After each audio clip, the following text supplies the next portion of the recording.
Leader of opposition Rahul Gandhi ji ने, मुझे लगा क्या खुलासा होगा, हम भी बड़े उत्सुक थे, सारी साल हमने एक ही शब्द सुना है, अब ये क्या ग्रैंड रेवलेशन होगी। लेकिन राहुल गांधी जी जो लीडर ऑफ ऑपोजिशन है, उन्होंने कल जब कहा खादी है, खादी में धागे हैं, धागे में लोग हैं, लोगों के अंदर, उनको जब कहा गया कि आप पॉइंट की बात कीजिए, तो उन्होंने कहा कि मैं अपना फ्रेम कर रहा हूं। अध्यक्ष महोदय जी, मैं आपकी बहुत धन्यवादी हूं कि आपने मुझे चुनावी सुधारों पर बोलने का मौका दिया है, खासकर इसलिए क्योंकि मैं एक नई सांसद हूं, मुझे दूसरों का नहीं पता उनका कैसा अनुभव रहा, लेकिन पिछला ये एक साल मेरे लिए खासकर विपक्ष से रिलेटेड जो है बहुत ही ज़्यादा चिंताजनक रहा है, एक तरह से ट्रॉमेटिक मैं इसे कह सकती हूँ।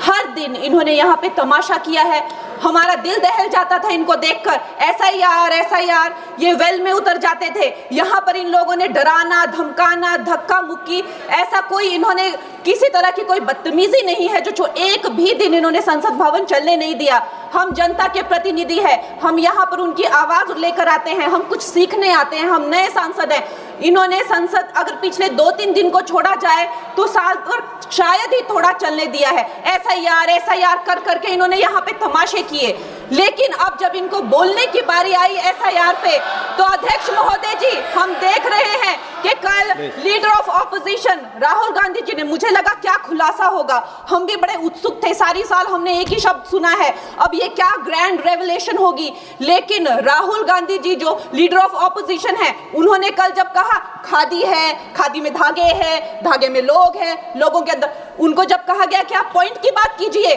तो उन्होंने कहा कि मैं अपना फ्रेम कर रहा हूं, मैं अपना आर्ग्यूमेंट फ्रेम कर रहा हूं। और इतनी देर बाद जब वो फ्रेम करके पहुंचे तो ले देकर वो वापस उसी अंतर्राष्ट्रीय मूल की महिला, अध्यक्ष जी मैं एक महिला होने के नाते आपसे रिक्वेस्ट करना चाहती हूं कि every woman is entitled to her dignity. वो अंतर्राष्ट्रीय मूल की है, विदेशी महिला है, लेकिन उन्होंने कितनी बार आकर उन्होंने सोशल मीडिया पे कहा है कि मैं कभी भारत नहीं गई हूं, मेरा हरियाणा चुनाव से कुछ लेना देना नहीं है। लेकिन फिर भी ये लोगों ने बिना किसी ठोस सबूत के उनका यहाँ पे फोटो बना के उन्होंने उनको उछाला, यहाँ पे उनकी तस्वीर उछाली यहाँ पर और यहाँ पर प्लेक कार्ड यूज करना भी अलाउ नहीं है। इन्होंने फिर भी नियमों का उल्लंघन किया। मैं चाहती हूँ सबसे पहले तो मैं इस सदन की तरफ से उन महिला से बहुत ही माफी मांगती हूँ कि इस सदन में बिना कि उनकी आजकल जो पर्सनैलिटी राइट्स का भी एक बहुत बड़ा क्राइम होता है, उसके उपरांत उनका फोटो यहाँ यूज किया गया, मुझे बहुत खेद है। भारतीय संसद की तरफ, संसद भवन की तरफ से हम उनसे माफी मांगते हैं। और ये देखिए महिलाओं का हमेशा ये अपमान करते हैं, लेकिन हमारे प्रधानमंत्री चाहे बेटी बचाओ बेटी पढ़ाओ हो, महिलाओं को शौचालय देने से लेकर, महिलाओं को गैस देने से लेकर, महिलाओं को जो है वो छात्रवृत्ति न जाने कितनी ऐसी योजनाएं हैं। कांग्रेस वालों शायद तुम लोग ये समझ नहीं पा रहे हो, ईवीएम्स हैक नहीं करते हैं प्रधानमंत्री लोगों के दिलों को हैक करते हैं।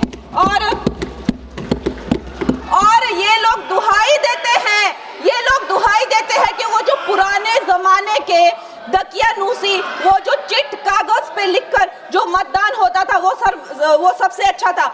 ये लोग भूल गए वो दिन, आप लोग भूल गए वो दिन। इंदिरा गांधी वर्सेस राज नारायण का केस, उसको जो है इतिहास में The case that shook the nation के नाम से जाना जाता है, उस पर मैंने एक फिल्म भी बनाई हुई है।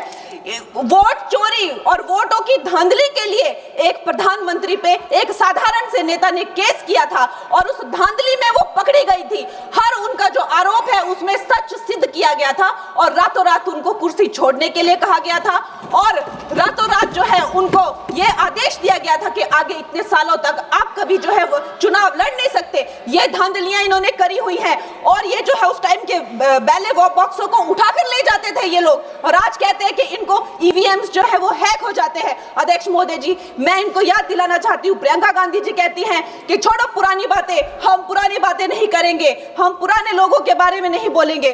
तो मैं ये जानना चाहती हूँ कि आपकी जो माता जी हैं वो तो आपकी अध्यक्ष है और इस वक्त की वो अध्यक्ष है, उनकी जो है आप देखिए जब उनकी नागरिकता नहीं थी, जब उनके पास 1983 में नागरिकता आई, उसके कितने साल पहले से वो वोट देती आ रही हैं।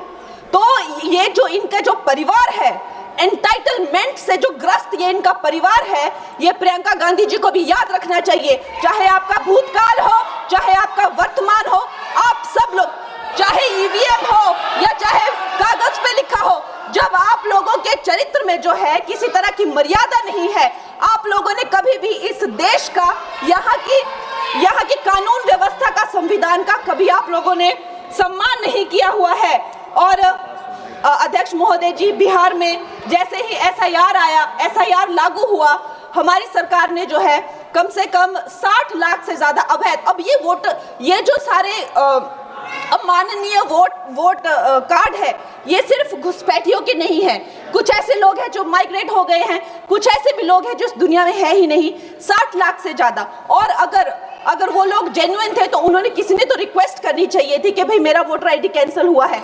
उसके उपरांत जो है 21 नए वोटर आईडी जो है उन्होंने दिए हैं। और इस तरह का एक माहौल बना बिहार में कि आज तक की सबसे ज्यादा वोटिंग जो है 67% वोटिंग हुई। नागरिकों में ये उत्साह जगा कि जो है इस तरह की जो क्लेंजिंग प्रोसेस है वो होना चाहिए। और मैं ये चाहूंगी कि 1 नेशन 1 इलेक्शन, जो नरेंद्र मोदी प्रधानमंत्री जी जो कहते हैं कि एक वोटिंग जो है डेमोक्रेसी के उत्सव के रूप में, जैसे कि दिवाली होती है, होली होती है, उस रूप में मनाया जाए। क्योंकि ये सिर्फ सरकार का ही नुकसान नहीं है, 10,000 करोड़ से ज्यादा का जो नुकसान होता है सिर्फ वही नहीं है, लेकिन मुझे लगता है कि धीरे धीरे हमारे जो नागरिक भी है उनमें जो वोटिंग फटीक है, बार बार उन्हें जागरूक करना, बार बार कई जगहों से जहां वो काम करते हैं वहां से उनको ट्रैवल करके अपने नेटिव प्लेसेस पे आना और बार बार मार्केटिंग करके, it is exhausting for the whole ecosystem.